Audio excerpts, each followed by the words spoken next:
Today is Thursday, July 8, 2021. Coming up on Roland Martin Unfiltered, the civil rights group still meeting with President Joe Biden at the White House, focused on voting. Vice President Kamala Harris was at a forum sponsored by the Democratic National Committee at Howard University. While they were in D.C., Black Voters Matter, they were in Texas holding their news conference, ready to fight Republicans in Texas against their voter suppression bill. We'll talk with Cliff Albright, co-founder of Black Voters Matter. Also today, the Crown Act, the people who are behind the Crown Act, advocating for it, they actually released a mural here in the nation's capital. We'll show you, talk with the artists, as well as folks who are advocating for the Crown Act to become national law. Terry McAuliffe is blocking the black candidates from getting the Democratic nomination. Well, that's what the former governor of Virginia, Doug Wilder, said, but also he also talked about why is he supporting a candidate who he called to resign after the photos came out of him in blackface. In Michigan, a school district said no racial bias was found as an employee cut a child's hair. Also, we have an update on the story we gave you yesterday about the assassination of Haitian President Jovenel Moise. And the cast of the Stars series Run the World was going to join us. Plus, today's Essence throwback, Bishop T.D. as well as businesswoman Sheila Johnson. Folks, it's time to bring the funk. I'm Roland Martin Unfiltered. Let's go. He's got it. Whatever the biz, he's on it. Whatever it is, he's got the scoop, the fact, the find. And when it breaks, he's right on time and it's rolling. Best believe he's knowing. Putting it down from sports to news to politics. With entertainment just for kicks, he's rolling. It's on go, roll, roll, y'all. It's Roland Martin, yeah. Rolling with Roland now. He's funk, he's fresh, he's real, the best, you know he's Roland Martin now.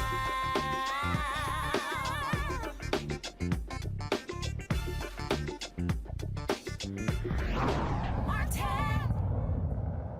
In Georgia, a federal judge is refusing to block parts of Georgia's new voting restrictions. U.S. District Court Judge Pete Boulay says the last-minute changes to voting procedures will confuse voters for next week's runoff elections. Voting rights advocates requested prohibition of the state from enforcing sections of the new law that involve observation of elections and the new deadline for requesting absentee ballots. Well, while that is happening, Texas Republicans are backing, trying to move forward with their voter suppression bill in that particular state. They've already moved forward with another bill. It's going to be a special session called by Governor Greg Abbott that is filled with a number of different issues that, again, deal with the issue of voting restrictions. While that is happening, of course, civil rights leaders are meeting right now down the street from us at the White House with President Joe Biden. Vice President Kamala Harris was at Howard University today with a DNC held an event focused on the issue of voting rights. Joining us right now is Cliff Albright. He's the co-founder of Black Voters Matter. Joining us now from Texas. Cliff, all the Republicans are backing off of actually making a couple of modifications, which includes cutting polling hours on Sunday and wording that would have made it easier for judges to overturn an election. Y'all still say that this is absolutely the kind of bill that should not become law in Texas. Absolutely, Roland. It's still got a number of horrendous provisions in it. Even those provisions that they've taken out, they're not even being honest about how and why they've taken it out. They've acted like they don't even know how those provisions got in there, particularly the one talking about making it easier for a judge to overturn an election. And so you really can't trust anything that they say. But again, there's still provisions in there that criminalize mistakes for helping a voter to vote. There's still provisions in there that criminalize the actual elected officials for sending out ballots to folks that to get their vote by mail ballots. There's still the provision in there that allows election observers to come in to have basically unfettered access to the polling place as people are voting, including the possibility of video recording people as they're voting. And we already know that Republicans were using this to recruit. There's Republicans on video that were actually using that provision to recruit, saying that they wanted to have an army of thousands in the polling places. So we know what they're going to use. This is old school Jim Crow intimidation factors at the polling places. So there's still, and that's just the tip of the iceberg, there's still literally dozens of provisions in this bill that they would pass that would still make the worst voter suppression bill in the country, on top of the fact that Texas is already the hardest place to vote in the country. it's nothing but straight up Jim Crow, and this is nothing. This so-called special session is just what we call a suppression session, because the voting bill is actually just one of 11 horrendous bills that they are trying to consider in Texas, even as they're going through an emergency, energy emergency that months ago had people freezing, and right now has people burning up. But that's not even included in the so-called special session. It's nothing but a suppression session, and we and our partners in Texas are going to fight it with everything that we have. Folks, you and Latasha and others with Black Voters Matter, y'all have been doing the work for a very long time. You have, of course, calls from the White House President Joe Biden to do more. That's what he actually said in Tulsa. Latasha, your co-founder, she tweeted this earlier today. Let me get this right. Y'all want us to do more work, registered more people, and turn out more voters. The last time we did that, we got attacked and now have fewer voting rights. Please explain the logic of why do we have to bear the burden to do more only to get less. Again, the DNC had this particular event today at Howard University featuring Vice President Kamala Harris. But the bottom line is simple. Unless President Joe Biden gets in the face of Senators Christian Sinema of Arizona and Joe Manchin of West Virginia, we're going to be stuck with the Republicans who don't give a damn about bipartisanship passing these onerous bills all across the country. Yeah, and unfortunately, it looks like that Biden is basically throwing in the towel, right? They're now talking about that they want to have a campaign talking about I will vote. That's the name of the campaign. Kamala Harris talked about it today. Vice President Harris talked about it today at Howard University. But that's putting the burden of dealing with the voter suppression on the backs of the very voters that risked our lives, literally risked our lives in order to give them the power to deal with this. So we didn't put them in power so that they could then turn it back on us and say, well, I guess y'all got to work harder to vote. I guess you activists got to go out and work harder to organize folks. Like I just tweeted out a little while ago, this isn't Bagger Vance or the Green Miles. We're not some magical Negroes that you just call up and ask us to work some miracles because you are unable to do your job. The White House has got to use everything that they have at their disposal, including pressuring or using carrots on Manchin and Sinema. You know, a few months ago, Biden did a statement on one of these networks. He did an interview where he said that he would be open to modifying the filibuster. But now all of a sudden that's out the door. He never actually presented a proposal saying, not just am I open to it, here's my demand. Here's my proposal on how to change the filibuster. Make it happen, Chuck. Make it happen, Joe Manchin. He never did that. He just kind of out there acting like he's the innocent bystander in this. That's not what we need from somebody who had 40 years of Senate experience. Don't come to me or in our organizations trying to get us to solve a problem that you're supposed to have the experience and the power to deal with. And you have that power because we gave it to you. Make it happen or just be prepared for the consequences. But you can't count on us or ask us and demand us to just out-organize the voter suppression. That was not the remedy after slavery and Reconstruction to just say, oh, go out and I will vote. You know, you had to deal with systemic issues of racism and Jim Crow. And if they're not prepared to do so now, then he's not really serious about saying, as he said in his congressional speech, that he wanted to see these bills passed as soon as possible. Here is Vice President Kamala Harris speaking today at Howard University. These laws create obstacle upon obstacle. These laws make it harder for you to vote because they don't want you to vote. And so I will say again, your vote matters. Your voice matters. Your will matters. Your desire for yourself and your families matters. And regardless of who you are, where you live, what party you belong to, your vote matters. Your vote is your power. And so I say, don't let anybody ever take your power from you. Don't let anybody take your power from you, especially the power of your voice. We will not let anyone take away our power. And that's why we are all here together today. We're not going to let that happen.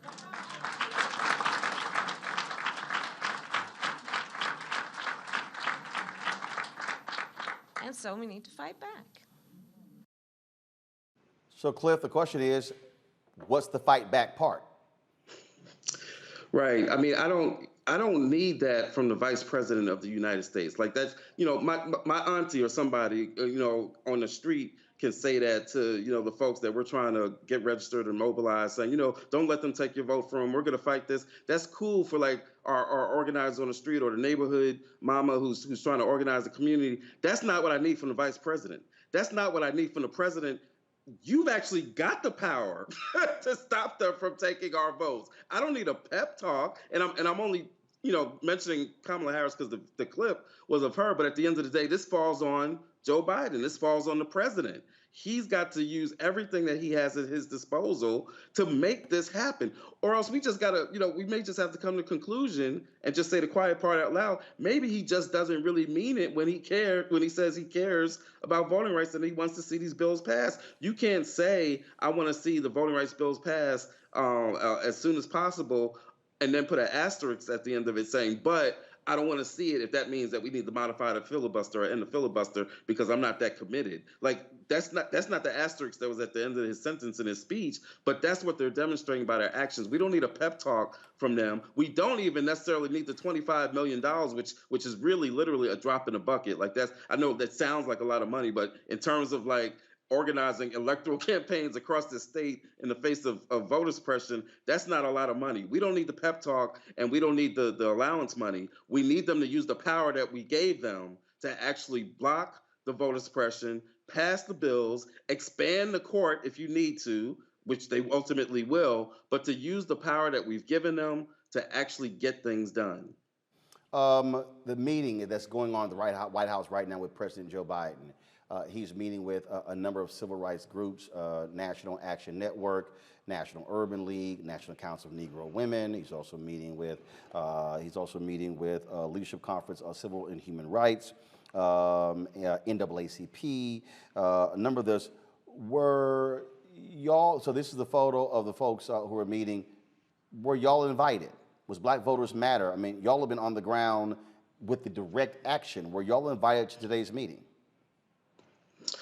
No, we weren't invited to today's meeting. My understanding is that, that he made a commitment when he was running or after inauguration that he would meet with the legacy organizations. And so, he's got some of our oldest existing organizations that he's been meeting with. We didn't get that invite. If we did, I would have told him the same thing I just said right here on your show just a couple of minutes ago. And be clear, those are organizations that we work with a lot. At least half of those were organizations that were partners with us in the Freedom Ride that we just did, going through 9 days, 10 states, including DC, where we had a national rally. And many of those organizations, the Legal Defense Fund and National Coalition on Black Civic Participation, are partners of ours. So, we're glad that they have his ear. But we need him to not just have a listening session, to not just have a photo op. We need him to commit to doing what he promised. He gave a speech, was it his inauguration or his acceptance speech? He said to Black folks, you've had my back, now I'm gonna have yours. And again, I guess when he said he would have our backs, that wasn't including if it meant that they had to modify or end the filibuster in order for us to have the voting rights that we've been demanding ever since they gutted the Voting Rights Act 8 years ago, and then they re-gutted it. They expanded the wounds that they gave, the Supreme Court did just last week. These are not normal times that we're in. This is literally a historic attack on voting rights, and he has not lived up to the moment. He needs to have a LBJ moment where he digs into this, but instead what he's having is a Rutherford B. Hayes moment. For those who don't know the history, that's the president who basically ended Reconstruction, removed the federal troops from the South, and basically told the white racists in the South that they could go on and do whatever they want. It feels like he's having that kind of a moment instead of the moment that we need him to have, which is the dig in and the fight for us. And like he said, his words, to have our backs the way that we had his. All Epic right. Failure. Cliff Albright, co-founder of Black Voters Matter. We sure appreciate it. Thanks a lot. Thanks, Roland. All right, let's go to our panel right now. Joining us every Thursday, Dr. Greg Carr, Department of African American Studies at Howard University. Glad to have him here. Also, we have Reese Colbert, Black Women Views, and we also have Faraji Muhammad, radio and TV host. All right, let's get right to it. Greg, we keep talking about voting. We got elections coming up. You got 2022. We see what happened there. The Georgia law impacts local races going on as well. Black activists are saying, White House, we got to see results. Again, this whole idea of just, we're just going to accept this. What are you actually going to do? Your thoughts on that, and what President Biden needs to do. Should he be going on the road, taking this issue directly to various places? The Supreme Court decision came down, did the Arizona case. Will he go to Arizona and speak there? Will he go to Texas? And while they are in session, rallying Democrats there when it comes to this issue as well? Well, thank you, Roland. I would say we have to remember just a couple of very basic things. Number one, nothing changes in society except from the people out. So that's number one. So what Cliff and Latosha are doing, and all of the hundreds of thousands of people who have organized, we have to keep that up and intensify it. Old shovel mouth Greg Abbott, who is basically kicking off his presidential campaign today with this special session of the legislature. And as you say, your family, my family there in Harris County and Houston, they're not addressing, they don't even have, as Cliff said, they don't have anything dealing with the energy crisis they have down there, because this is designed for Abbott to shore up his bona fide white nationalist credentials, because his corn-pone brother in Florida, the governor of Florida, has been able to get his 5 o'clock shadow bills passed with his Klan adjacent agenda. So they're positioning for 2024. But remember that, number two, politicians are not your friend. So that Rosa didn't sit for a politician to fly. These people are tools. We can like them, we can not like them. That's beside the point. And so we have to understand that Joe Biden was never committed to our agenda. Our agenda is different than Joe Biden's agenda. Our job is to stand him up and force him to do what we need him to do. We need to break his back as well. And that extends, of course, to a sister who's a good sister, but she is a politician, the Vice President of the United States. Using Howard University, renting out the Howard brand, which is increasingly popular these days, only intensifies the idea that individuals somehow are stand-ins for institutional power.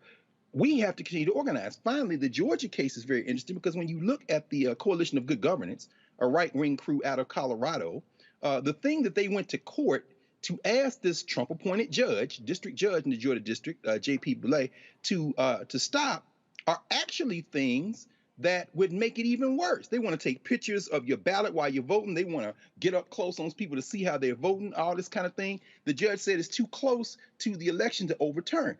We have to understand that, unlike Reconstruction, unlike Jim Crow, when we had to literally fight to get to the ballot, you can put all the mother may I rules in place.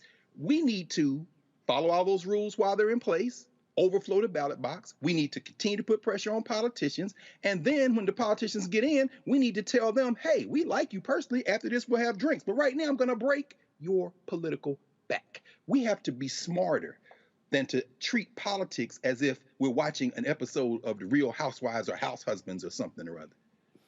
Reese, what you're dealing with here is, again, the president, he's meeting now with legacy civil rights groups. Yet, the folks who are providing a lot of the energy on the ground, Cliff and Latasha, Black Voters Matter, Until Freedom, and others, not invited. Is it a mistake for the White House to sort of say, well, we will meet with the legacy civil rights groups, as opposed to the folks who you need on the ground putting the work in? I mean, I don't understand how an organization like Black Voters Matter was excluded. I do know that Latasha Brown tweeted about Vice President Kamala Harris reaching out to her shortly after Vice President Harris was announced as taking over for the Voting Rights Initiative on behalf of the Biden administration. So I don't know who is particularly responsible for the guest list. It does seem like an oversight or a slight. I don't know which one it is, but they do need to hear from a more diverse group of Black organizations, not just the legacy organizations. But I think that the interview that you just conducted with Cliff is a prime example of the challenge that Democrats face. The bottom line is that people don't want to hear about the filibuster. People don't want to hear about the political realities of not just Joe Manchin and Kristen Sinema, but the Democrats that are hiding behind those two senators who also don't support the filibuster reform. And so I understand the frustration, and I've been saying that Democrats are going to have to deliver results irrespective of how much headwinds they're facing from Mitch McConnell, how much obstruction they're facing, because people don't care about the particulars of how things do or do not get done.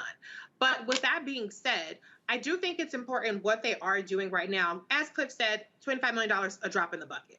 I do agree with him on that point. But I do think that the thing that we saw that was most effective in 2020 was the fact that voters knew the onslaught of voter suppression tactics that we were facing, and we showed up and showed out anyway.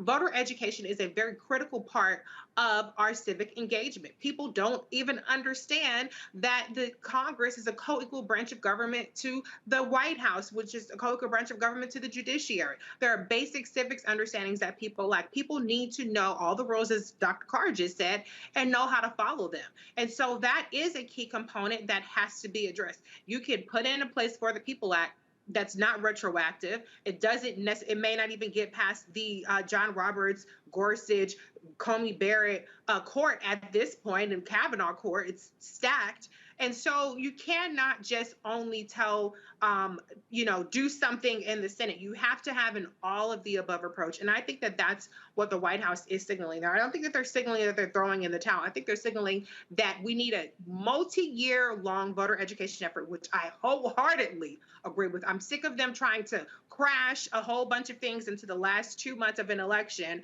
and show up and say, okay, this is how you guys do stuff. We need to have continual voter education. I think that is an important part of what they're doing right now. 25 million is a down payment. Yes, this is photo ops. Yes, this is some political theater, but that's what you do when you're the president and the vice president. You use your bully pull point to force the narrative, to get the media to pay attention, to get folks to pay attention to something that they might not otherwise be that tuned into. So I understand the complaints. I understand the frustration, but I don't discount what they're doing right now, because it has to be a part of the toolbox that they use. Because at the end of the day, the last thing I'll say is the states have the ability to set the laws as they see fit. And that's what we're seeing. And we're seeing the judges and the judiciary back them up on that. And so there's only so much that you can do at the federal level. But what they do have at the federal level is resources. And that's what they're putting a down payment on with this $25 million. Well, Not enough. It needs to be $250 million, but it's a down payment. Well, Faraji, what people are looking for, they're looking for Democrats to fight. They're looking at Republicans who are flexing their muscle left and right. They want to see Democrats actually show some gumption, step up, and swing. Hey, look, that's the big thing and that's one of my biggest frustrations, Brother Roland. The fact is that we do not see Democrats going blow for blow with the Republican. I have great respect and admiration for Michelle Obama, but a lot of times we have rested on that principle that she said that when they go low, we go high. They're not thinking high. They're thinking power. They're thinking control. They're thinking about the legacy of their agenda. We have to go blow for blow. Now, I want to just say something of what Reese said in terms of voter education, which I think is highly important. Civics 101, the whole nine. But let's put it where the goats can get it. Why aren't people voting? Because people do not believe in the American, quote unquote, the American experiment. People have lost hope in this country. We saw what we saw on January the 6th, and you would have thought that even after such an abrupt, obvious situation as that was, that there would be people just, there would be some level of accountability, some high level of punishment.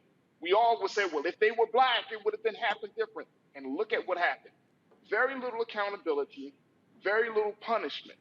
So people are seeing a country constantly going on a decline, which is why people aren't voting. It's not that people don't care. It's not even that so much that people don't understand the power, especially when you're talking about black youth and brown youth. It's just that people are essentially have lost hope in this country. So when we're talking about voter registration, voter suppression, and voter empowerment, let's get on a very fundamental level. Do people believe that this government has and will do what it needs to do to protect the interests of the people? Do people believe in democracy anymore? Or are people looking for something else? And last quick point, when Frederick says power without a demand power won't concede to nothing without a demand. What is the demand? If you are talking to civil rights legacy organizations, what is the demand? It's a demand to just say, hey, we want to have our right to go to the ballot box, to cast our vote. Got it. Or it's the demand that there has to be something else. There has to be an activism level. There has to be a political a component to it. But most importantly, you got to talk about raising the hope of people. Well, I want to bring in former Virginia Governor Doug Wilder. We're going to talk to him about another issue. I do want to get his thoughts on this very issue here. Governor Wilder, look, this is not hard. Republicans play hardball. They want to take Democrats out. They will do whatever they can to win. It seems Democrats want to play patty cake. They want to sit here and play jump rope. Can we all get along? They the only ones, Democrats only want to talk about bipartisanship here in the nation's capital. And I'm sitting here saying, if you know you are fighting a thug, you might want to fight like a thug with a thug, because they are not trying to play nice.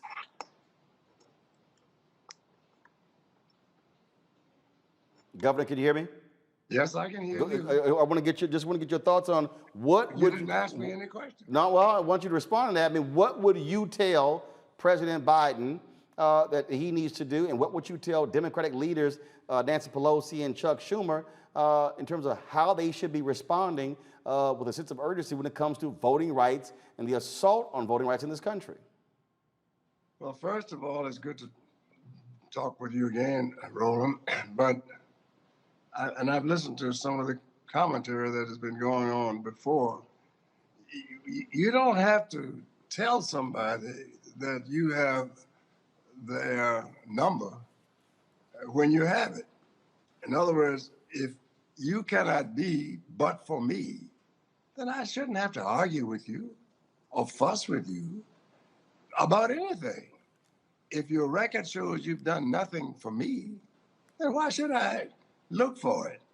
And so it's one thing to have what we see going on as it relates to the president, the people who are very concerned with immigration and who comes in and who comes out, and arguing about the 1619 project as to, well, did she really mean what she said in terms of what happened? The effects of the COVID on those people who were already affected at the bottom rung of the ladder. And so I've never believed in arguing with anybody. If you are not doing what I want you to do, I'm going to do all I can to get rid of you, to vote you out of office. There's no need to argue. There's no need to fuss.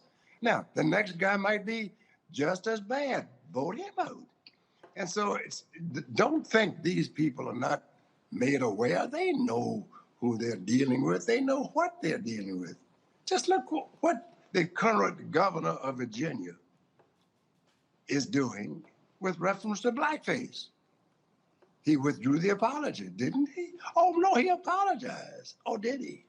Then you got the former governor who now says he's going to bring bold leadership.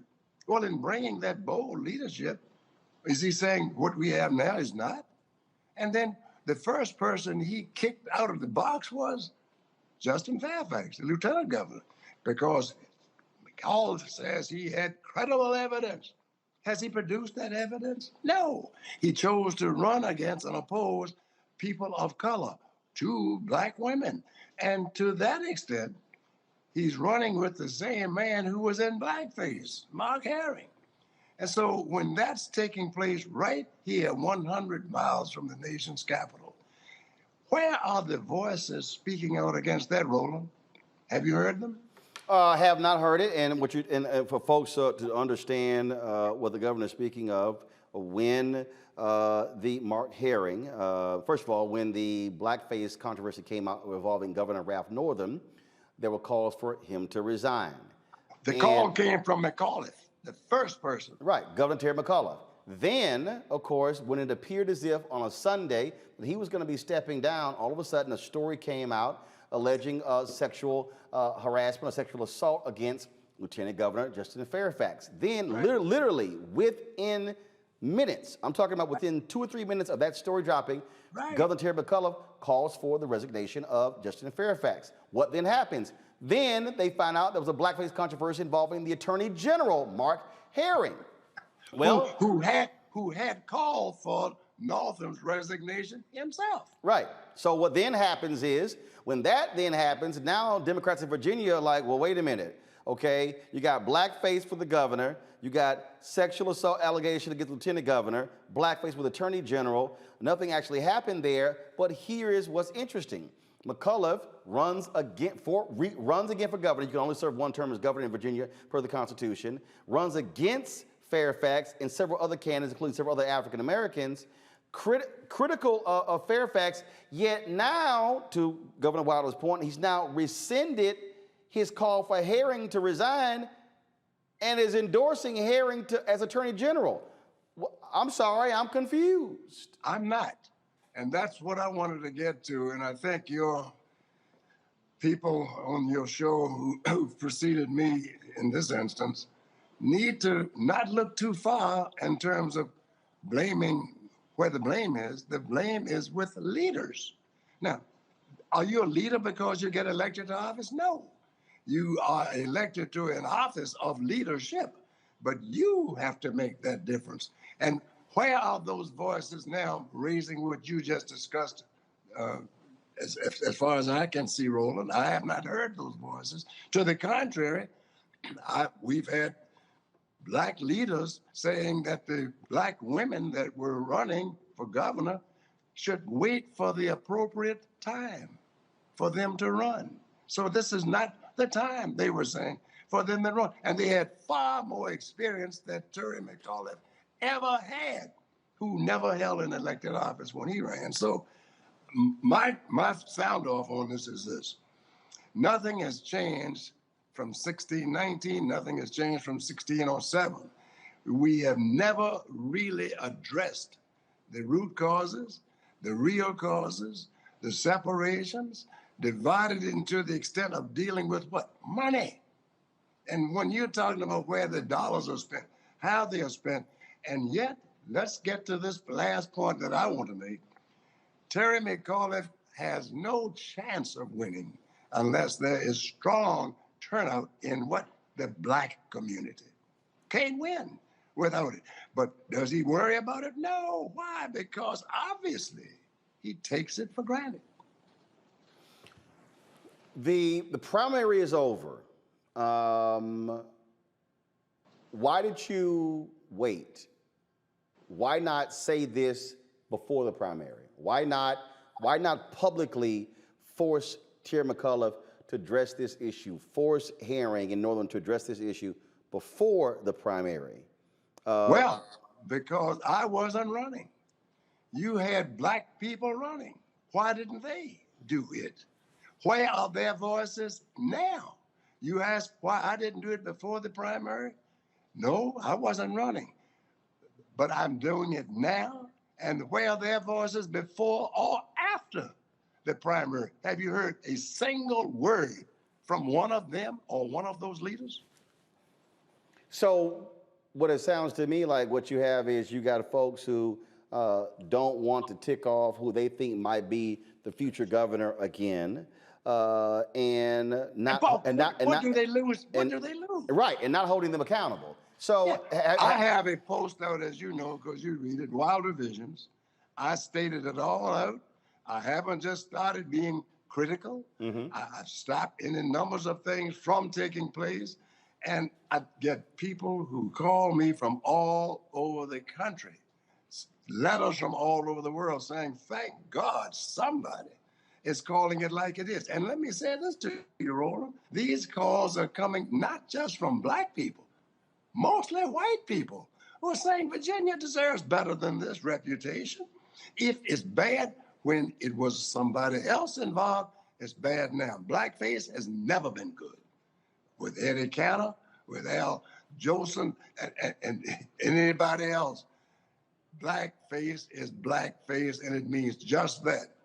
Difference, despicable, hatred, and prejudice throughout. When you raise the question, why aren't those black candidates not saying anything or actually speaking up? when it comes to, let's just say, is the Virginia NAACP? Are there other black groups in Virginia who But are? you asked me why I didn't say something. You didn't ask why those groups hadn't said anything. No. I'm asking. No, when I'm I asking. know. But let's keep it back on those candidates. Why haven't they said something? And in addition to that, there has been a diminution and almost a lessening of community involvement with the people. I'm talking about the real people. The voters, oh yes, we got to have you at election time. After that, we might invite you to a picnic, we might invite you to a party, and we might even let you come to one of our groupings until such time. And we'll even put one of y'all on a committee or something like that. The question is, the NAACP groups, fine people, good people. I was a registered agent for the one in Virginia taking Spider Robinson's place when he left. That group needs revitalization. All of our groups need community support. They need community support, but you cannot and should not ever, and I know you don't, eliminate the responsibility that's reposed in those who are there in elected office, black people who are there. Why have they not spoken? And so one of the things that we have done, we have reached out to Terry McAuliffe to get him on this show. He did come on my TV One show when he was governor.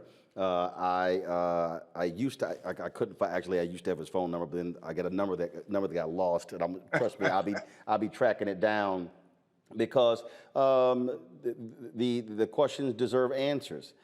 Because if you are a person of integrity, and if you call for someone's resignation before, then you should be sticking. You should be sticking with it, and publicly saying you should not be running again as Attorney General. Exactly. And likewise, when Justin Fairfax, who's not been indicted, nor charged with any crime, and yet I couldn't say the same thing about Mr. McAuliffe. And yet he asked people to give him the benefit of the doubt, to believe in due process of law. And the governor of any state has the responsibility to uphold the law. And one of the prime things to do is to uphold the presumption of innocence. He determined that Justin Fairfax was guilty and has yet to show anything that would make you, me, or anyone else believe that he had evidence to show that. If he had it, show it. If you didn't have it, say it. But be person and man enough to own up to what you do and what you say, because all of us are not going to forget. And one of them you're talking to right now. I take it you haven't heard from Terry McAuliffe. Well, yes, he did call me shortly after he announced and said he was going to stop by. He wanted to chat, and maybe we could have a beer or something. I said, no, we'll meet at my office if we talk about anything. I haven't heard a word from him since then, nor am I asking him to come by or to call me or to talk. He knows who I am and where I am and the things that I stand for. And I will not ever forget the people who elected me to serve. They had confidence that I would represent them. I hope I have. And I haven't forgotten that I have that responsibility still in me. Well, you certainly are always welcome to come on this show. All you got to do is call a brother, and when you want to come on and say your piece, just let me know. We'll make that happen. So there's always an open invitation for you, Governor Wilder. Even though, you play at that little youth group, it's all good. You are more than welcome to come on this Alpha show. You have always been there for the people, Roland. You and I have had a great relationship during the time we've known each other. That is never going to change. God bless you. Thank you. And I will be back. Yes, sir. I appreciate it. Thanks a lot. You take care. All right. Thank you very much. Former Governor of Virginia, Doug Wilder. Go back to my panel here, Reese. What you heard Governor Wilder say, I mean, is important. That is, if Terry McAuliffe running for governor, if you call for a hearing to step down the blackface scandal, you call for Fairfax to step down, how all of a sudden now you run against Fairfax and others to be governor of Virginia again, and then now you're endorsing Herring to be attorney general. We call that being a hypocrite. Yeah, it's being a hypocrite, but that's also politics. I mean, Herring won the primary. I'm not quite sure what we're supposed to do about this information now. I mean, like Well, he actually, McAuliffe run. He well, won. no, He right. won the primary. He won it overwhelmingly in a state that's 19% black, over 1.6 million black people, and he overwhelmingly beat out the three black candidates, two black women who would have made history as the first black woman governor in the entire United States. I was supportive of them. Higher Heights was supportive of them. So I mean, I respect Governor Wilder. Don't get me wrong, but the primary is over and done with. So I'm just not exactly sure what we're supposed to do with this information Actually, other than to actually, be like, no, actually, yeah, actually, he's no, full of shit. no, actually, I think what he's saying is, McCullough, why didn't you have the guts to say this before the primary? Why didn't? I agree. So that's really what he is saying and challenging him. I think that's what he's doing. So I mean, I get it. I get it, but I also think it's a moot point because he already won the primary. And so I think what we have to do as black people is there are so many states where black people have a sizable amount of voters where we could get a black senator, we could get a black governor, and yet we don't. And part of that is voter suppression and disenfranchisement and things like that. And part of it is also just the political calculations that sometimes we make. It takes a white man to beat a white man, or it takes a white man to beat a white woman, or whatever the situation may be. So I'm not trying to turn this back on black voters when it's about Terry McAuliffe, because Lord knows I do not like to defend white men. That's not my ministry whatsoever. But I do think that, at the end of the day, the voters, a large number of them black, made their decision. We as black voters at some point have to say, we want that representation in the people that are running and put our support behind them. I think anybody who said that Jennifer McClellan or Jennifer Carroll Foy should have waited their turn, they announced before Terry McAuliffe announced. So that's really stupid to have that kind of attitude towards it. But I mean, I agree with Governor Wilder. Terry McAuliffe is a hypocrite. He's full of shit when he denounced the blackface scandals. But like they say, it's show business. That's politics. And like you said, I think Dr. Carr, actually, you said it in this show. They're not your friends. They're there for politicians, and that's really I'm just like failing to muster up any kind of outrage behind this. I'm sorry. Greg? No, Reese's right. I mean, let's be crystal clear about it. One thing I will say at the onset, though, about Lawrence Douglas Wilder at 90 years old, that generation ain't having it. Let's be very clear.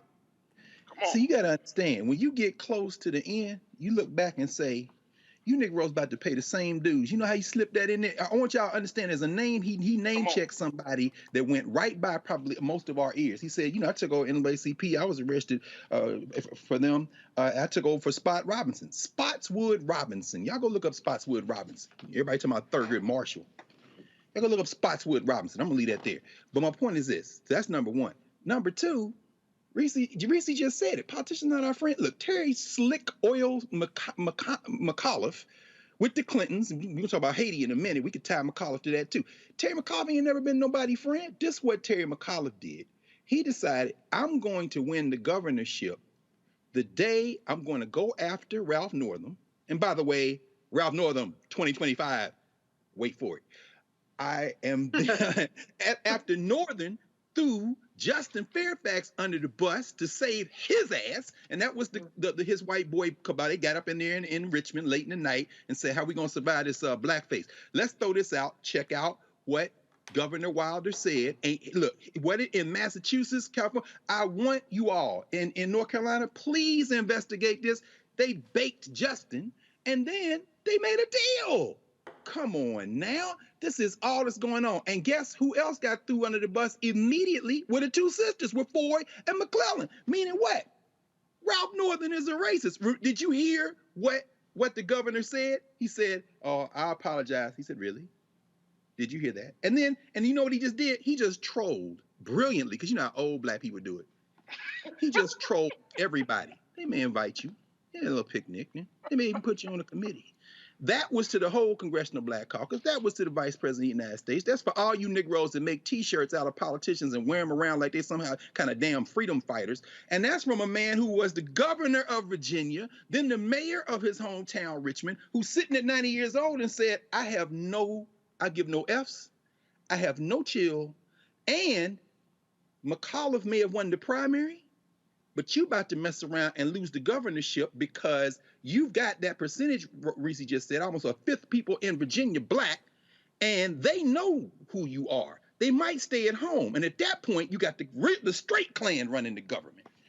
We need to understand. Listen to what he just said. Faraji. You know what? And I'm so happy that and Dr. Carr mentioned this, but I want to throw another piece in it. First, I really appreciate the fact of the testicular fortitude of Governor Walker. Just simply because you are right, Doc. When you get to a certain age, you don't give a damn. After a while, I mean, he's been doing this for a very, very long time. But the question that Roland pointed out that I think that we need to key in on is that he said, I didn't say anything because I'm not running. Right. The man is 90 years old. And to be able to kind of take a rest, and then those of us who have the platforms, who have the testicular fortitude, who have the vision, should be exemplifying what the Bible says, that, you know, older men and women for counsel, younger men and women for war. At this point, that is the approach that we need to take. Now, look, the narrative around voting, the narrative around the belief in the system, but let's look at talking about voting, because I think that's another part of this. The narrative around, hey, if you vote, you are doing some revolutionary act. Voting is akin to the basic rights of any citizen. It's like a parent getting kudos for taking care of your children. You're supposed to take care of your children. You created them. So let's not put voting in a space as like, oh, I voted, so therefore my revolutionary act is done. I'm in the street. I'm on the trenches. No, that's very basic. That's like welcome to the struggle. That may not even be a welcome to the struggle. That's like, okay, you just did your thing, what you're supposed to do as a citizen.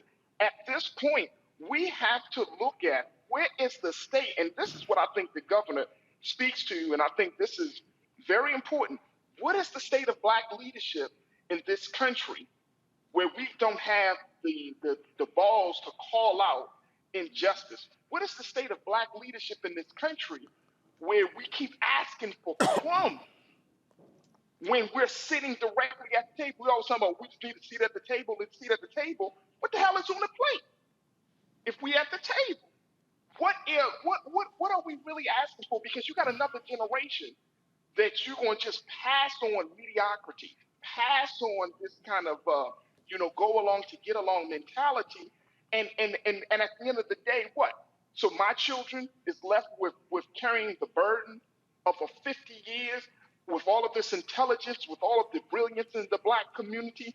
We have to just continue the same battle 25, 30 years from now of fighting for voter rights, or fighting for political leaders to just simply be decent human beings. I mean, I'm trying to understand here, but Roland, Dr. Carr, and Lucy, I'm just trying to understand all of this. It adds to why this thing of getting people engaged, getting people out to vote, getting people to believe again. This is the reason why. This is the reason why. And if you ask black folks, if you had the resources to leave this country, would you? Because at some point in time, people are just saying enough is enough.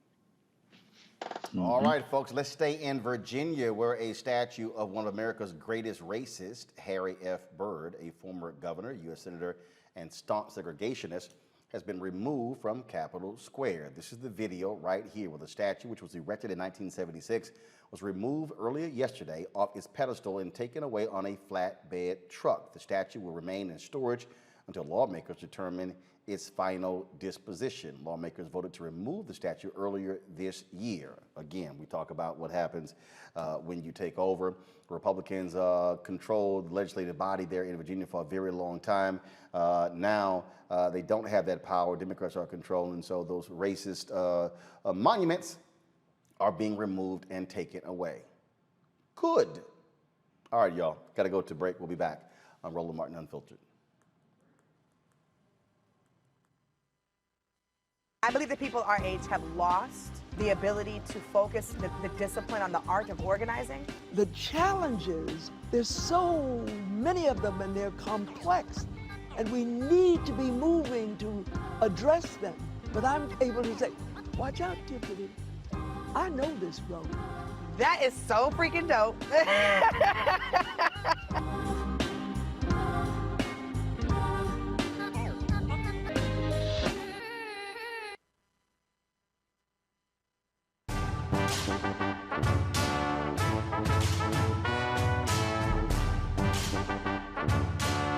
Setting off our freedom ride for voting rights. So we're down in New Orleans. We're in the historic neighborhood of Tremaine. Everybody is a freedom rider. Even if you're not getting on the bus, you're still a freedom rider because you on this bus on this journey that we are taking towards voting rights and liberation. What's going on, Mississippi? We are the heart and the belly of this movement.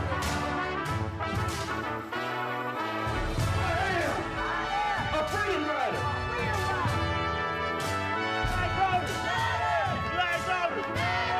Freedom riders. We had about 4 or 5 folks who were either freedom riders or in the lunch counter sit-ins. We had local organizers. Day 3 of the Freedom Ride. When we flex our collective muscle, we will always win. Can you imagine it? Will you fight for it? Welcome to Rock Hill, South Carolina.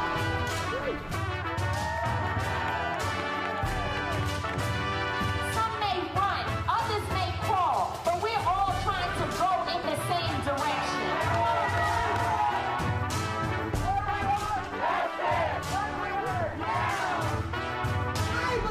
I believe that we will win. I believe that we will win. West Virginia got something to say. This is what it's about, and everybody making a demand that we want the For the People Act passed. So we're on our way, y'all. Next stop, going to Richmond, Virginia, and then it's on to D.C. You're not here where you're at! I am here and now pass the torch and pass the flame. And now, we're in D.C. We are deadly serious and laser focused as we make our demands, and we say we want the For the People Act, and we want it now. You are founders of a new nation and a new platform. Stand in your radical reimagining of the world.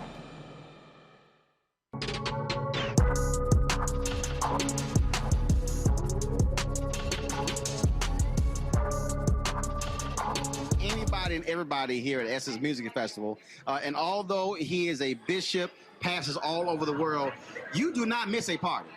Well, no, I don't know about it. I don't know whether I would say that. That was a great opening line. Let's say, Okay, a praise party. Well, I have been to Essence Music Festival about 4 times, mostly speaking. I'm being honored with a humanitarian award. My daughter's come along to be with me since my wife couldn't come, and I'm glad to be here. But Bishop, what does this gathering mean? Because it really is one of the biggest events targeting African Americans anywhere in the country. Well, it celebrates African American communities from all aspects of life, not just spirituality, but music, culture, black business. It is a galvanizing point for the black community, and I think it's very, very important that we support one another.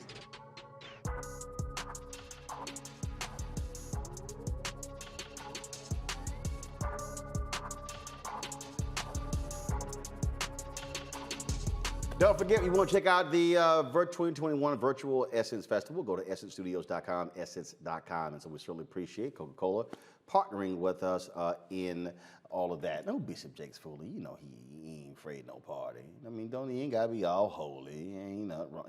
First of all, wasn't Jesus at a party when he turned water into wine? I'm just saying. It's all good, Bishop.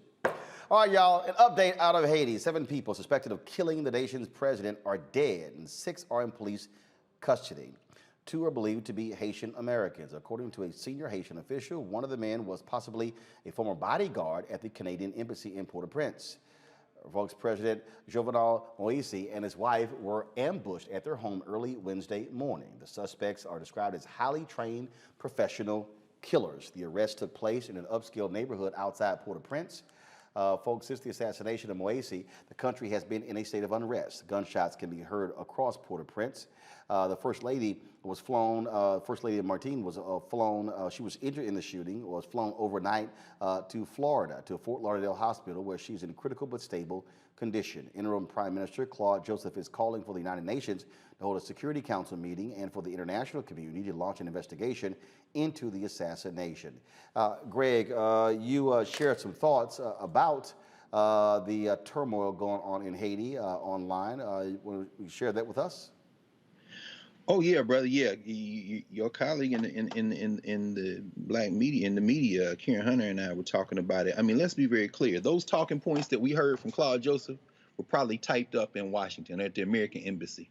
He and the guy Ariel Henry, who Moise tried to appoint a couple of days before he was killed, both them guys been vetted, man. I mean, Claude Joseph was on faculty here. I think he got his PhD from the New School in New York. He was on faculty in the United States and in New York at one time. Ariel Henry is an MD. He was supposed to be the prime minister. He was the one who was in charge of the cholera response, which was disastrous in Haiti. And he is he was after being vetted by the Organization of American States, which is another client organization. So when you hear this guy stand up and say, I think the UN, the Security Council met today, the OAS should be involved, and then the United States, Anthony Blinken endorses him, that lets you know that that's the first layer you got to peel back. These guys ran up in Pétionville. Pétionville is the most secure place in Haiti. That's overlooking Port-au-Prince. That's where the president lives. That's like you walked up in the most secure. It's like you walked up in Beverly Hills or the Bill Gates house, knocking on the door talking about DEA. Who knows whether they were DEA? Moise got enough enemies so that anybody could have killed him. But don't believe for a minute that the United States wasn't either monitoring or aware of the danger the man was in. Finally, this, and here's where it really is important. Understand that the United States is Haiti's largest export partner, that in 2019, Haiti did $1.3 billion in exports, and the first things they exported was knit, crochet, accessories, and clothes. Levi Strauss got a big factory down there. Understand that the business interest goes on unimpeded, and whoever's in charge of Haiti has already been aligned by these companies and by these countries who have decided that this will be in our best interest. So look for this. Look for some form of occupation. Either the UN gonna go in, the damn president of Colombia talking about the OAS should go in. Yeah, the president of Colombia where the narcos use Haiti to push the cocaine into the United States, because that and sex trafficking and child trafficking are two of the underground biggest economies in Haiti. This is criminal business as usual. We have to stand with Haiti and stop acting like these flags mean something and don't believe nothing the United States government says, or for that matter, the white-facing mass media. Faraji? Yeah, I mean, I'm looking. There was a report that just came out, Brother Roland. CNN had just put it out that among those detained in the assassination of President Moise, one may be American. A gentleman by the name of James Solanges was part of the group, according to what they're saying. And they asked, when CNN asked whether the suspect was an American, the elections minister, Matthias Pierre, said that so far that's the information that they have on the situation. So listening to Dr. Carr, and look, I know that without a shadow of a doubt, there's American hand involved in this in some way, shape, or form. The question is why, and that is going to be the big thing. But I think that at this point, that we should get our boldest and our brightest and our blackest minds to come together to figure out, what should be the destiny of Haiti, and more importantly, how do we make sure that the people of Haiti are empowered? How do we connect with those who are trying to get Haiti into a better space? Just like we have those organizations that are doing work on the ground here, there are organizations that are doing work on the ground there, and we should be able to connect. We should be able to empower the people, because as all of these, as this tragic event has happened and all of these political, dynamics are continue to unfold in that play here, the people are still trying to figure out what is going to be the future of their country. And so that's when we can do our part. And I think that we have to expand our thinking. And I mentioned this the other day too, Brother Roland, of course. We got to really expand our thinking that my Haitian brother down in that part of the world, he's my brother, even though I might be here in America, in the States, that's my brother. And so what happens to him affects me, and what happens to me should affect him. But we have to generate and cultivate that type of love, that type of concern, so we can provide that type of support when moments like this happen. Reese, this here is a photo from the Associated Press of the suspects who were arrested there in Haiti. One of the former officials in Haiti is saying this is flat out a contract hit on the president of this country.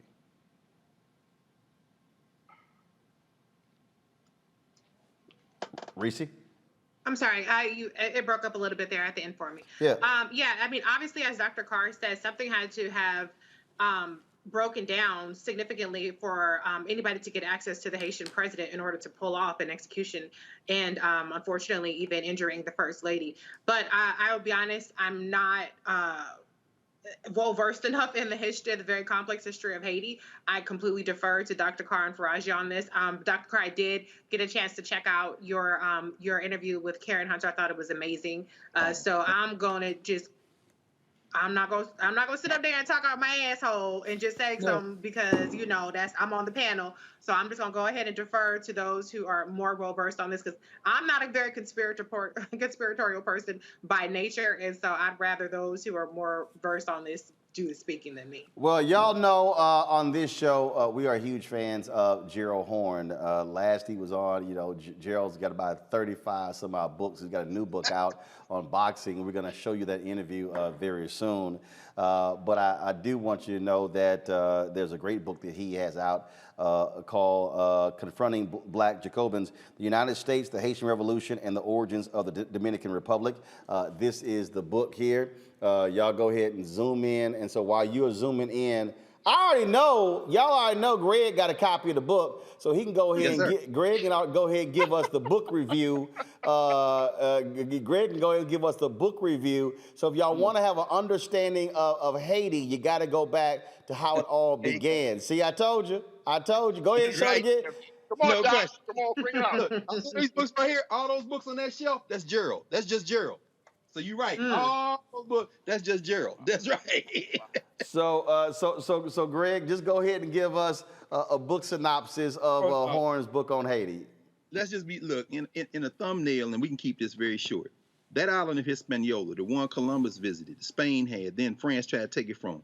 That eastern third, the western third is Haiti. The rest is the Dominican Republic. At one time, that was one place.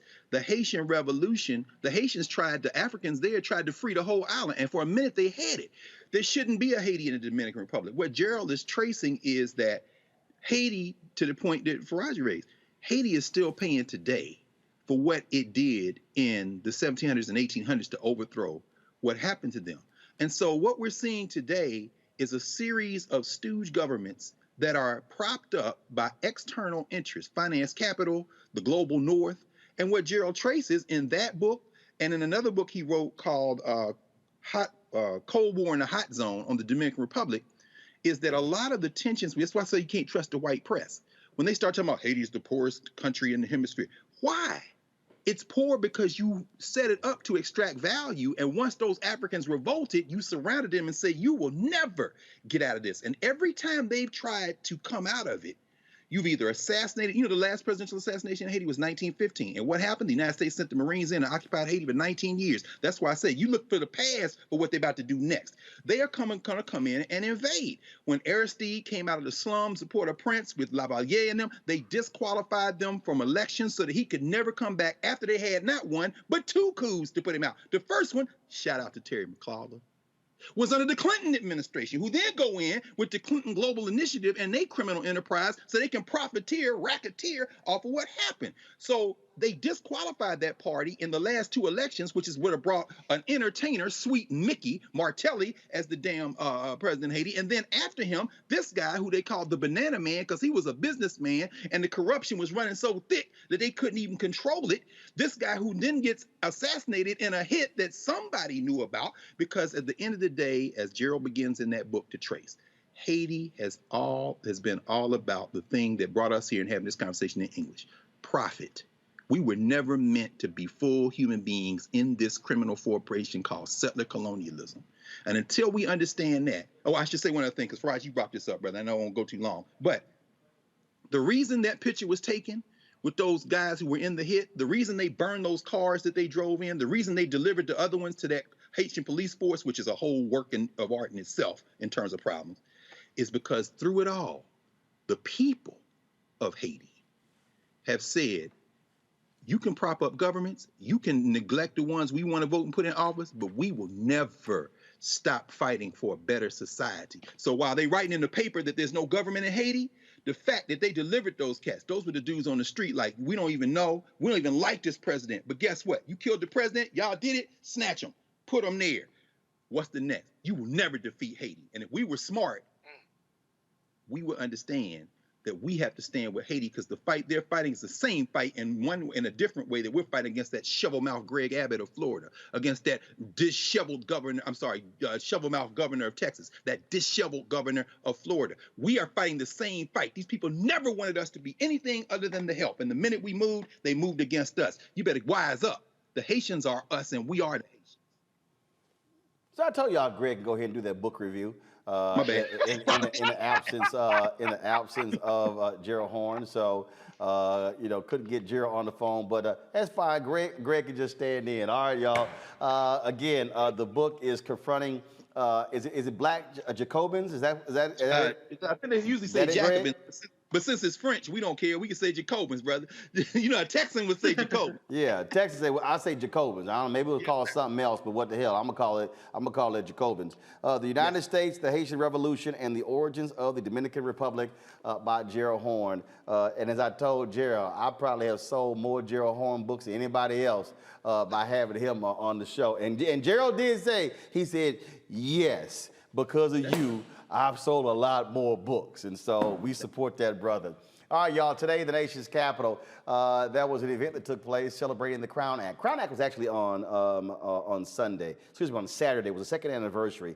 The folks, the Dove has really been a big supporter of that. The Joy Collective, a black-owned firm here in the DMV, they've been working with them on that. And so what you'll see here is, go to my computer, please. And so they're trying to actually get the Crown Act passed on the federal level, but also on these various state levels. And so we're out there for the unveiling of this mural. There are a number of murals that they actually have all around Washington, D.C. And so you see the action they have here. You can actually go to their Twitter feed to check that out. But Candace Taylor, who is an artist here in the area, this is what the mural looks like right here, folks. It's a photo of it. We had a chance to talk with her about her work, about this mural and what it means. Guys, let me know when that is queued up for the interview with Candace. And so go ahead and roll it. This is my conversation with Candace.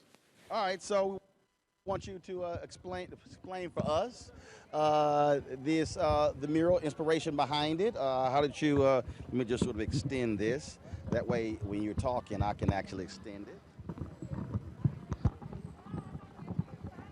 Okay, all right, take us through this. So yes, this is the piece. It's called Crown. This piece was inspired by images of Black girl magic, Black joy, looking at images of Black women and women of color in just full confidence, high poise, full glam. I just wanted to elevate Black beauty in a way that just felt like attainable for everybody. I wanted anybody who, I'm a Black woman, you can look at this and see a bit of yourself in it, or if you love and care for Black women, then hopefully you can see a bit of someone you recognize or someone special to you. I wanted this piece to be relatable. I wanted it to be bright, vibrant. I wanted it to radiate energy and give it back to this community that this work lives in. Candace, I don't see no brothers. Yeah, it ain't no brothers on this one, but the next one can certainly be about the brothers. Yes, but even looking at this, I was definitely looking at images. Y'all hear her say? She said the next one will be the brothers. So she's like, what she's really saying is, let me get a second contract. I know. Hey, that's it. You're right. Absolutely. Yes, let's do it again. This time all about the brothers, natural hair. We can do beards and all of that stuff. Let's go. I'm with it. Now, what you also did here was, so walk us through, because you also focused on, I can easily tell, the different shades of Black. Yeah, absolutely. So I wanted to show like that spectrum. So, we come in light shades, we come in darker shades. Our shades are riches and reds and blues and yellows. And so I wanted to use tones to basically speak to that variety and just speak to like that spectrum that we can fall in, so that anybody looking at it can find a bit of themselves somewhere in there. I didn't want it to be singularly focused, and so that's hopefully, yeah. I'm glad that's coming across. That's awesome. Well, no, it's easy. You can tell. Yeah. Right over here. I mean, again, you got your light skinned sister over here. And then Yes. again, you got all the different shades. So how many murals have you done? Murals? Oh man, I don't even know. Like 7, 8. Not. Yeah. All in DC? No, not all in DC. Majority are, yes, in DC. And sometimes it's a mural on the wall. Sometimes it's like a large-scale canvas or some boards or something that then gets mounted onto something. So murals can come in different types of forms. All right, how long did this take you? This took about a week. Fighting the weather. It was hot. It was a heat wave, and then it was raining. It was some summer storms. This ain't hot. I'm from Texas. This ain't hot. Well, it was hot then. I was out here sweating. It was, when that sun is just beating down on you, and all you're doing is this. It was pretty warm. So when painting a mural this size, is it just you, or do you have someone helping you? No, it's not just me. I have my business partner with Creative Junk Food. My business partner, Nabiba Lau. So he gets out here with me. And he gets the cans, and he's in it with me. And I also have my wife actually out here helping me do this installation. So. All right. And so, what type of paint do you use? What do you? I mean, so is it a certain style? Yeah, this is a combination. You want this to stay. Yeah. So this is a combination of latex and aerosol paints. Like latex for the background to get that pink up there. I want that real nice to give me a good solid surface to lay my aerosol paints on. Come behind it. Spray a nice like polyacrylic layer just to kind of give it some UV protection, and it'll last for years. Okay. All right, cool. All right, so if folks want to actually check out your work, where do they go? Yes, you can check me out online on Instagram at Eshvion or at Creative Junk Food. That's when you can. Baby, you gotta spell that first one. Eshvion, ESHVION. See, right, you got. Yes, okay, at Eshvion. Look, they don't know what that's. Do it slowly. Okay. So yes, on social media you can find me at Eshvion, ESHVION, or at Creative Junk Food. You can see some more of my work at creativejunkfood.com. And just hit me up, follow me. Okay. All right, we got it. I appreciate it. Thank you. All right, thanks a lot. Thank you. All right, folks. So, all right, y'all. We did a great interview out there with Ajoa Asamoah, but she was so vain, she wouldn't let us run the interview because she didn't have any lipstick on and makeup. Go ahead and run the interview. So she's like, no, I got to hit play, y'all. Come on. She's like, no, I got to come on the show because I didn't have any lipstick on. You put your little and I'm like, you were fine. It was all good. You looked just fine. So, yeah, we're not going to roll the interview because she said she got to come on live. Come on. Where you at? I don't believe you, Roland. What? What? What? What? Did you not think I was not going to roll a video? You know what? Because I know you, I absolutely did think that you would do exactly that. Greg Carr, I don't understand what your sister problem is. I don't know who she thinks she was talking to. Hey, man, that's one of the biggest G's in the game, brother. But the fact that you just did that, she wasn't surprised. She playing surprised. No, she's sitting here. I mean, she was like, no. I said, you can go do whatever you want to do. I said, we already got the interview. We fine. We good. We can roll. No. I ain't look right. I ain't having I ain't no lipstick. I was like, girl, you fine. No, it's hot out of here. Y'all, roll some more of the video. Go ahead, roll it. See? Roland, she's Ghanaian. How's she gonna talk about it's hot out here? Thank you. And then I told her, I said, we can have the mural in the back of the interview. Everybody can see it. No, we got it. So, all right, so let's do the interview again. Roland, I cannot believe you set me up. So first of all, one, thank you so much for having me join you. But this is why I wanted to do the interview, because I was prepared to join you all today and to be around family. So that's why I wanted to do the interview live. I don't often get to share the screen with my brother and my sister and with you. So I wanted to come on to be live with you all this evening as scheduled. And Greg, yes, I am a very proud Black star. However, in Ghana, it is dry heat, and it happened to be quite muggy today. So put that on the that's nonsense. Look, first of all, I'm born and raised in Houston. Hell, I was in Ghana in December 2019. It was humid and it was hot. And so it didn't feel like I was in the desert in California. No, problem is you're bougie. See, that's the problem.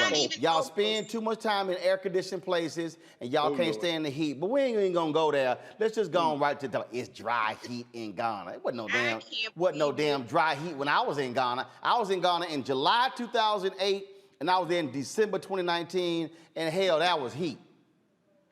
I can't believe you, Roland. You have to go back to Ghana with me, and then the weather will be, it'll be. So when you go to Ghana, it turns into dry heat. But when Greg, me, Reese, and Faraji go, our ass is dealing with the heat and humidity. Okay, all right. All right. Anyway, tell everybody what's happening with the Crown Act on the federal level. I already know because I already talked to you one time, but we can't run that interview because you ain't have no lipstick on. And so walk people through what's happening, what has happened with the Crown Act across the country. First of all, do y'all see how he does me? This is what we go through every time. But anyway, thank you again so much for having me. Where we are in terms of the federal bill, the bill has been reintroduced in both chambers of Congress. As you know, it passed during the last session under the leadership of former Congressman Cedric Richmond with support from then Congresswoman, now Madam Secretary Marcia Fudge, and Congresswomen Barbara Lee, as well as Ayanna Pressley. Senator Cory Booker introduced it during the last session. He has again introduced it during this session. And now it is Congresswoman Bonnie Watson Coleman who has reintroduced the bill. And so I am excited to be partnering with them, doing sort of the grassroots advocacy work to ensure that this bill to outlaw race-based hair discrimination actually passes and becomes law at the federal level. And the first state to actually make it law, but also here in the DMV, thanks to Will Jawando, my alpha brother who was out there, Greg, our alpha brother, they became the first county to actually pass the Crown Act, correct? That is absolutely right. So California and New York being our first two states to pass the bill. But what we have seen is that people have been supportive at the local, state, and federal level. So yes, brother, Will, my West African brother, certainly took this on and ensured that this type of hair discrimination was outlawed in Montgomery County as well, which is a critically important point. Because while this movement is certainly Black women-led, I am proud to have developed the legislative strategy for this movement and to lead this movement on behalf of the Crown Coalition, working alongside my amazing, small but mighty squad, including Kelly and Orlena and AC, as well as Marcy and Melanie, the sisters who, when we developed this strategy, we worked together since the very beginning. So it is certainly Black women-led, but because we know that Black women, Black men, Black children, we are all inextricably linked, you see that brothers like Will, and as well as, again, Senator Booker and former Congressman Cedric Richmond, they are also introducing this bill and supporting the movement. Because as you know better than, perhaps anybody, this issue of anti-Blackness is pervasive. It is global and it must be challenged. So what we are doing essentially is to really control this narrative around standards of beauty. And this movement is not about judgment. This movement is about celebrating the versatility and beauty of Black hair. So whether you are natural, but your hair is blown out like mine is today, or in the twists that I had 2 weeks ago, or in the twist out that I had 4 weeks ago, we are fighting to preserve and protect the right to rock our crowns however we see fit.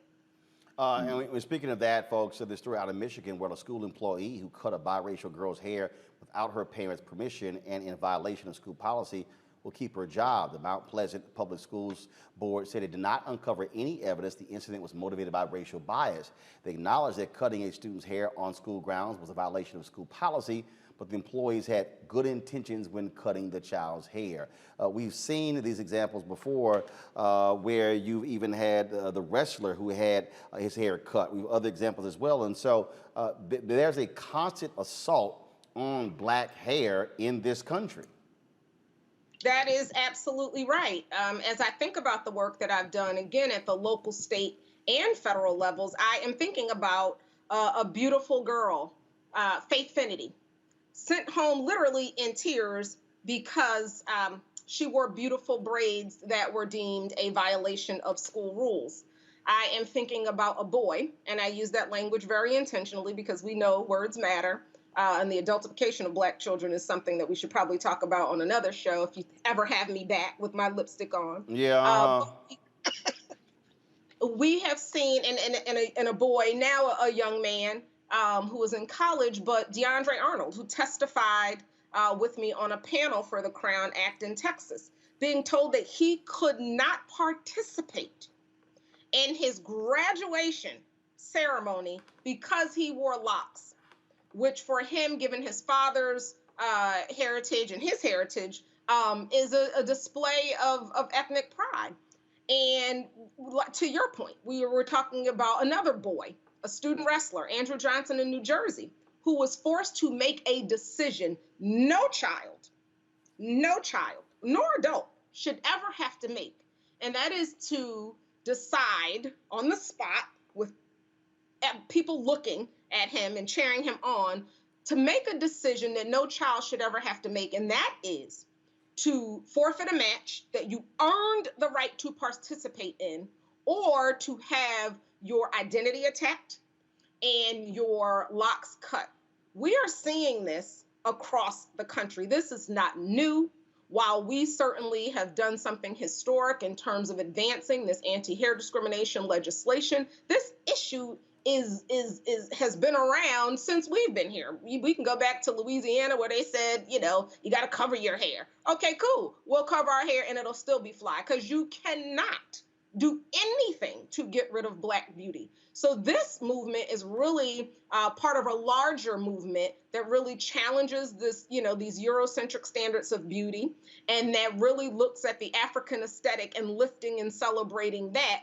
And to ensure that our children are not in these school climates and cultures where they're, where they're not nurtured, and instead they are told that essentially that the way that your hair grows out of its head is wrong. And so that our people are not in working environments where, again, these Eurocentric standards of beauty are reinforced. We know that this impacts the upward mobility of the individuals and the families that are impacted. And you're talking about folks being fired, having offers of employment rescinded, being passed over for promotions because of my hair. Yeah, nah. Questions? Reese, we'll start with you. Hey, sis. So good to see you. And you look beautiful without your lipstick. Don't let Roland give you too much of a hard time. No, I was trying to tell her she looked fine. Nah, I got to put on some lip. Thank you, sis. Listen, I relate because I got to have my lipstick on too, but you did look beautiful. But anyway, I just want to thank you for your advocacy. I was there at an event for Essence Festival, actually, where you were, instrumental in this. So this has been a years-long fight that you've been on. And I really want to hone in on the impact this has on children. I mean, we've seen cases where parents have had to move their kids to other schools as a result of hair discrimination. Can you just kind of just speak to the how disruptive this hair discrimination truly can be? And even if you're not the person that's being discriminated, if it's your child, if it's your spouse, how this is really impacting people who might think like, well, I don't wear locks, so what does this have to do with me? Or I don't wear my hair natural, what does this have to do with me? But it really is truly disrupting the lives of Black families throughout the entire country. Absolutely. Well, thank you so much for the question, sis, and for always lifting other Black women who are doing work. So I just appreciate you separate and aside from this, and you know why. So I wear a couple different hats as it relates to this conversation. I'm proud to be the, all things racial equity champion who developed the legislative strategy for this movement on behalf of the Crown Coalition, co-founded obviously by Dove and the National Urban League and others, and, includes so many of our Black organizations. Roland, you were talking about our legacy organizations, all part of this Crown Coalition that is pushing for this legislation to pass. But one of the hats that I wear is as a clinician and as someone who started in K-12 education, who has earned licenses as a pupil personnel worker, a psychometrist, and I'm still a licensed behavior specialist. And I share that only because I have witnessed the harm that negative school climate and cultures can do. And I know the psychological impact of being told that the way that you were born is not okay. That is something no child, no adult, nobody should have to endure. And so the damage to one's self-esteem can be long lasting, and your perceptions of self-worth can be impacted all in ways that simply shouldn't exist. So when you talk about the psychological impact of, you know, seeing these images, being bombarded of images that say that you must conform, we are saying, actually, no, we are not. And we are going to outlaw doing that. And so for, you know, people are like, I can't believe there's a law for this. And I'm like, well, you know, we have to outlaw a lot of things. And so, yes, we are fighting across the country to ensure that our people are not on the receiving end of this. And it's not just a shift in policy, but it is also a shift in culture. And so there are several people, too many to name, who are also helping to lift the work and to really change the narrative around beauty, with you being one of them by elevating the work. So as someone who has lived in the village with dry heat, Roland, then I can say genuinely that, yes, this absolutely takes a village. And again, just shouting out, you know, Kelly, Orlina, AC, Marcy, Melanie, the sisters who have been there since the very beginning, wearing our respective hats, whether it's PR or marketing or creative or strategy. Just proud to work with the sisters to help do this work. Faraji. So, Sister Joa, first and foremost, thank you so much for your work. I have a, you know, I've talked about this on my radio show, The Crown Act, here in Baltimore, Maryland, because it came up in our state legislature, and you know, it was a big conversation. But I wanted you to kind of speak to the issue of hair discrimination among Black people, because we as a people, we still are kind of going back and forth with each other. You know, what you're speaking of from the generation perspective, and even when you're talking about including quote unquote extensions, fake hair into part of the crown. How do we have those conversations among ourselves as Black folk about the beauty, the importance, the value of keeping our crown, our hair in a certain place? Or should we not, you know, try to discourage people, discourage Black women and other folks to do things with their hair? 90 seconds. I need a short answer. Good, Greg, a quick question, because I got next topic, but go. Absolutely. So let me go as quickly as I can. One, again, this is not about judgment. This is certainly about preserving your right to rock your crown however you. What happened? She froze? Did we lose her? I think we froze. Whoa, her Skype froze. I didn't cut her off. I tried to tell you, I ain't cut her off. But yeah, her Skype, you still. I shut down a part, by the way. Okay, is she back? I'm here. Okay, yeah, whatever. Go ahead and finish. Go. Again, not about judgment at all. This is not about telling people what to do with their hair versus, again, protecting their rights to do what it is they want to do with their hair. So I'll just put a button on this quickly because I know you have so many other, you know, important topics to talk about. We are talking about preserving the health of our hair as well. So you are talking about, you know, having these standards of beauty that say you should chemically straighten your hair and use chemicals, things that would require you to essentially go and perhaps go master's degree in chemistry, or to constantly heat your hair. All of those things are problematic. We are not interested in having people tell us that we must conform to these standards of beauty in order to be accepted. We have self-validation, self-love, and we are elevating Black beauty throughout. Greg, she took all your time, Greg. Oh, that's fine. You have to let my brother ask Greg, me. she was long-winded. Look, now all I was gonna say was, number one, I'm glad to see both of y'all in Southeast DC. This is the blackest. This is the work that's there. And so the only question I would ask, just, you know, I love you, and you led African American outreach for the Biden Harris ticket. How important is it that we get engaged in the political process so that we can have lawmakers that will make this kind of effort. I mean, say a word about that. That's what I've been talking about tonight, from Cliff in Texas all the way down to now. How important is this? You got 30 seconds. Go. Well, you talking to me. I'm talking now on my own behalf, not on behalf of any particular client or coalition, etc. Civic engagement is critically important. And as a people, we have to realize, and that's not to suggest that people don't, but that our responsibility does not start or stop with voting, and that it is also Black public opinion that must inform policy the same ways in which we have seen historically white public opinion inform public policy. So lawmakers work for us unless and or until we decide they don't. And so we must literally leverage our collective power to ensure that bills that serve our needs are passed and those that are harmful do not. All right, that's it. Okay, you go take your lipstick off now. Oh. We appreciate it. Thanks a lot.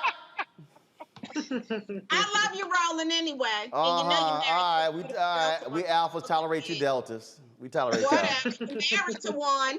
Huh? Ooh. No, let me correct you. Remember, she married an alpha. She plays delta later. We're done. Are you Thanks married?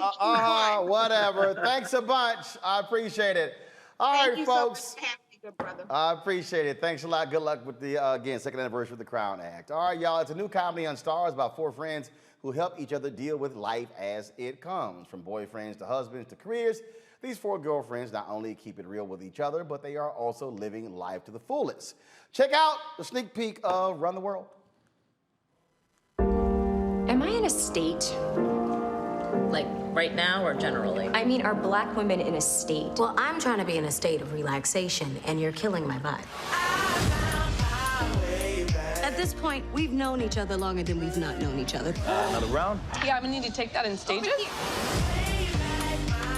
You hit the birth jackpot when you were born a Black woman. Hallelujah. Anyone who has ever stood on the precipice of world domination has felt fear. Fear is good. Fear is fuel. Ola is literally the first and only person that I have ever been with. I've experienced so little. As your friend, your soon-to-be divorced friend, I get it. I know we agreed to keep it civil, but we both can't keep living here. Sometimes you look up and life is different. Well, I've been with My thesis advisor, which could get him fired and me thrown out of school. Reinvention, that's the game. This weekend, I am a Black girl gone wild, and I will do anything I want. Anything. I am just trying to blow off some steam. So if you could just let me. Sometimes you just gotta jump off the cliff. Nobody ever talks about what it feels like when you're falling. What makes you think the next time you jump, you're gonna fall instead of fly? I am a woman phenomenally. I heard Donald Glover's gonna be there, and I feel like he missed out on dating me when he lived in New York. He's like married with 3 kids. Girl, like married is not married.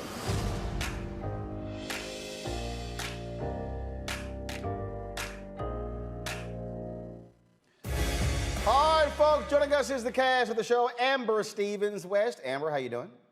I'm well, thank you. How are you? Doing great. Andrea Bordeaux. Hi, I'm so great. How are you? Corbin Reed. Hello, I'm great. Thanks for having us. And, of course, the most ignorant one on the show, Brisha Webb. What? Snap! What's up, Roland, and your crazy, crazy self? Telling people that they can't wear lipstick. What's wrong with you? I'm going to call your wife. And do I look concerned?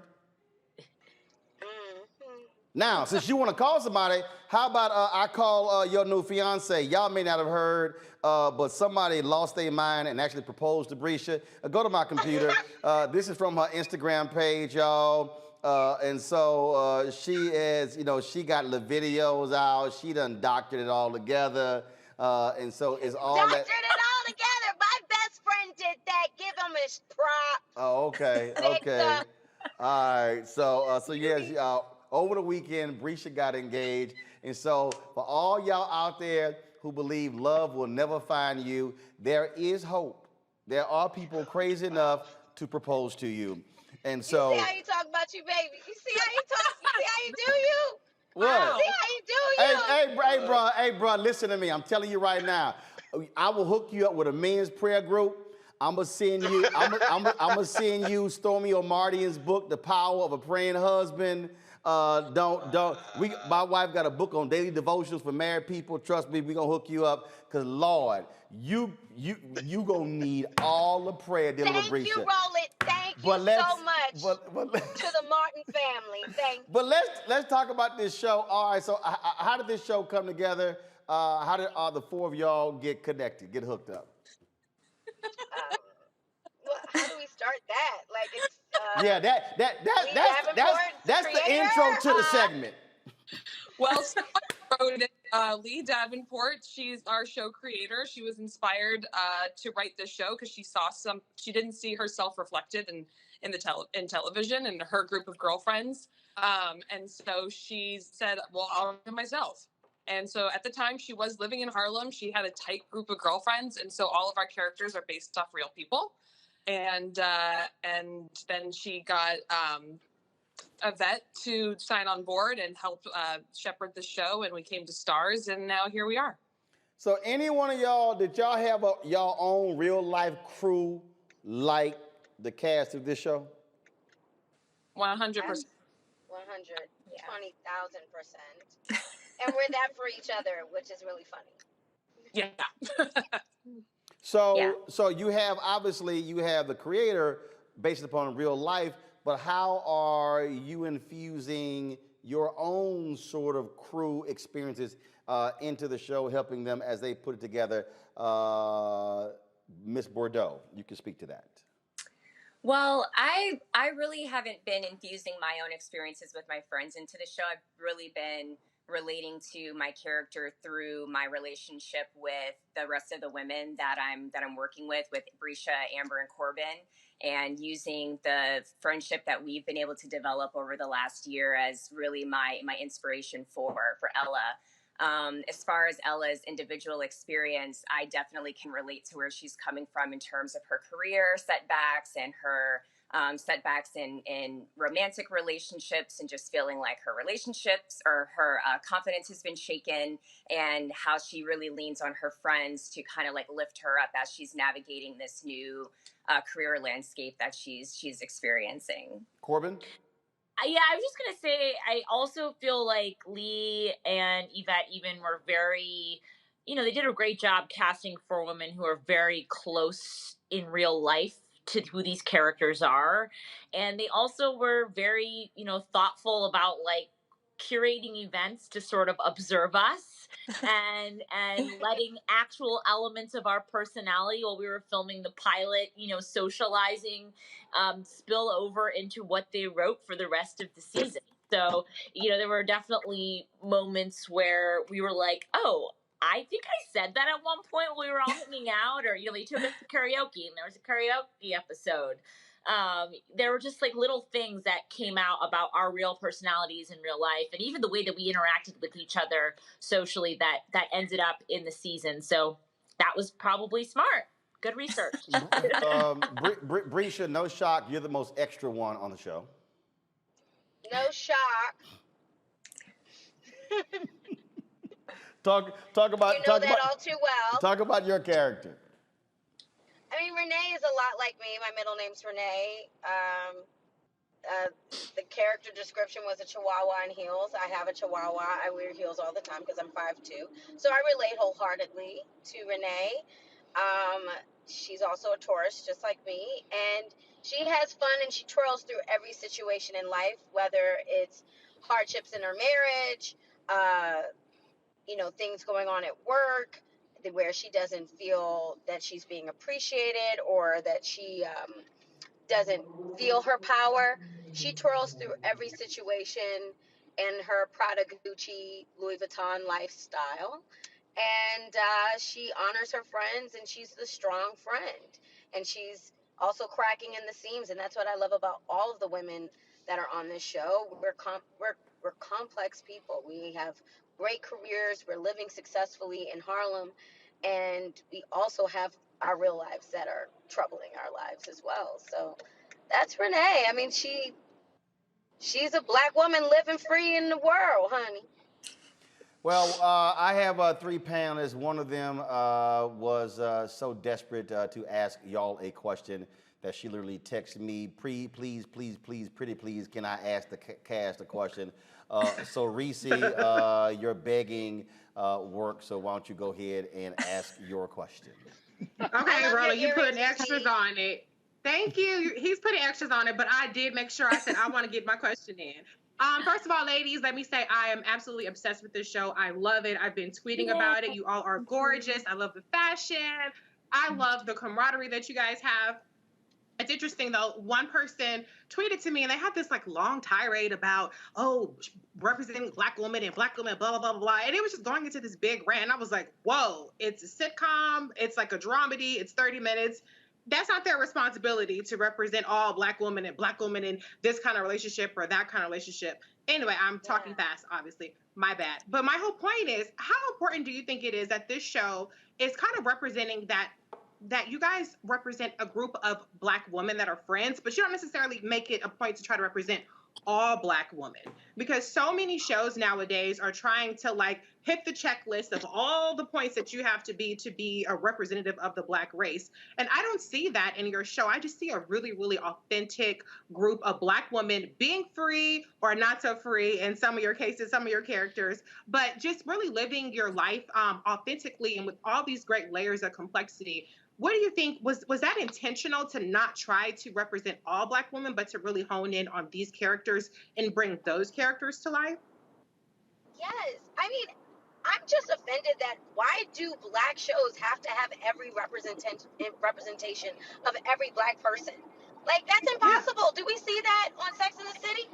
It's a lot of pressure. It's a lot of pressure to put on a Black show and on Black creators, and it's unrealistic. I mean, the great thing about our show is, and I've had Black women come up to me and be like, I actually feel seen for the first time ever. I think we're showing Black women supporting each other in positive, strong female friendships. I mean, we've all seen the franchises where we're at each other's throats, right? This is where we're supporting each other, and it's beautiful. And these are women that the creator, Lee Davenport, knows. They're culminations of women from her life. Each of us has a piece of somebody that she knows. So, it's too much pressure to say every Black woman is represented on this show. That's unattainable and impossible to do. Yeah. Yeah, I feel like there's we're insecure.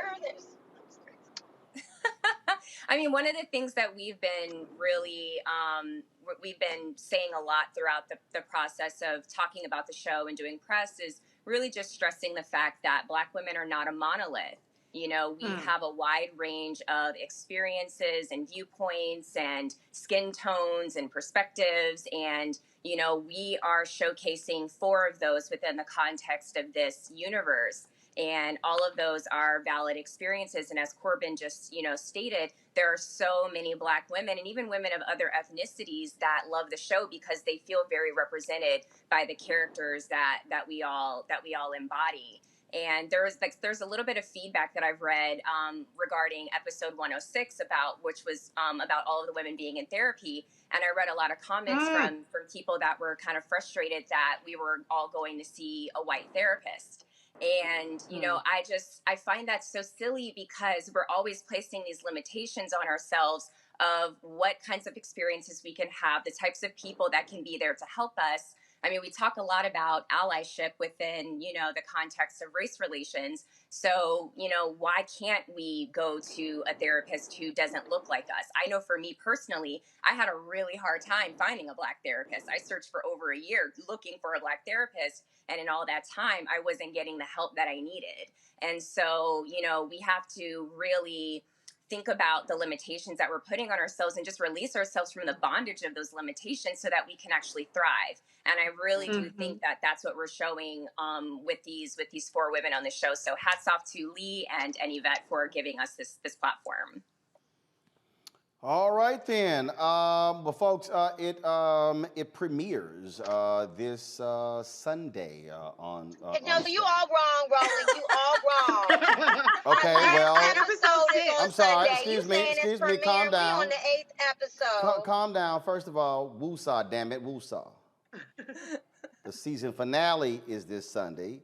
got it mixed up. Because see, also while you running your mouth, I sent an email to the Stars marketing people in March about making sure they advertise on the show. So I was reading that email while I was talking. And if you think I'm tripping, her name is Barbara Jeffrey. That's the email. So don't be putting people on blast like that, Roland. See. I mean, tell your fiance this is what I'm talking about. Right here. Run your mouth, Risha. Run your mouth, girl. This is what I'm talking about right here. Run the world. No, y'all might run the world. She was bougie. He said all that stuff to that lady who was speaking about the crown egg. Shout out to her. Y'all and might all the work that she's doing. Hey, y'all might run the world on Stars, but damn it, I run this world. All right. Well, thank you for having us, Roland Martin. Yes. We just brought a lot of beauty and light to your platform, so you're welcome. Oh, Lord. See, here y'all go. Amber, Andrea, Corbin, y'all are most welcome to come back. Brisha, you know, I got you on probation.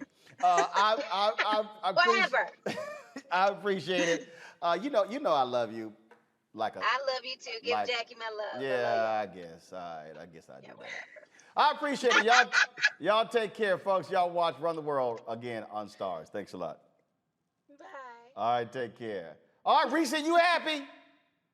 I'm very happy. I love that show.